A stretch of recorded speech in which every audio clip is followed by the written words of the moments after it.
একবার এক রাজা তার তিন মন্ত্রীকে ডেকে বললেন, এই নাও, তোমাদের একটা করে খালি বস্তা দিলাম।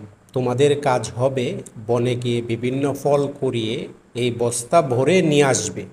দেখি কে কত তাড়াতাড়ি বস্তা পূর্ণ করে নিয়ে আসতে পারো। তিনজন চলে গেল জঙ্গলে। প্রথম মন্ত্রী চিন্তা করল, রাজা বলেছেন তাই ভালো ভালো ফল কুড়িয়ে বস্তা পূর্ণ করি, এবং সেই মতো জঙ্গলের ভালো ফল কুড়িয়ে বস্তা ভরে ফিরে আসলো।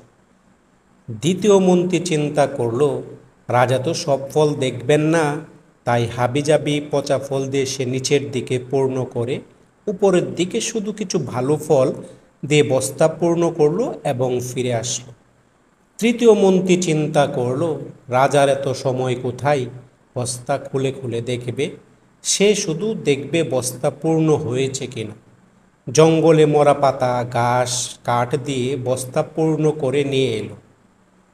তিন মন্ত্রী রাজার দরবারে হাজির। রাজা সবার বস্তা পূর্ণ দেখে খুশি হলেন। তিনি বস্তাগুলো খুলেও দেখলেন না। তৃতীয় মন্ত্রী নিজের বুদ্ধির কথা চিন্তা করে নিজেকে বেশ বুদ্ধিমান মনে করতে লাগলেন। রাজা একটু সময় নিয়ে তার মসনদে বসলেন এবং ঘোষণা করলেন, এই তিন মন্ত্রীদের তাদের বস্তাসহ 7 দিনের জন্য কারাগারে পাঠানো হোক এবং প্রত্যেককে 3টা আলাদা আলাদা কক্ষে রাখা হোক। এই 7 দিন তাদের কোনো প্রকার খাবার দেওয়া হবে না। যেই কথা সেই কাজ। 3জনকেই কারাগারে পাঠানো হলো। প্রথম মন্ত্রী এই 7 দিন তার বস্তার ফলগুলো খেয়ে কাটিয়ে দিলেন। দ্বিতীয় মন্ত্রী তার যত ভালো ফল ছিল 2 দিন খেতে পারল। বাকি দিন পচা ফল খেয়ে কাটানোর চেষ্টা করল, কিন্তু তিনি অসুস্থ হয়ে পড়লেন।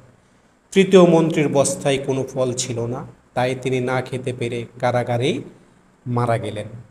এই গল্প থেকে আমাদের শিক্ষা হলো, আমরা যদি প্রত্যেকে তাদের কাজ ঠিকমতো করি তাহলে কখনো আমরা বিপদে পড়ব না।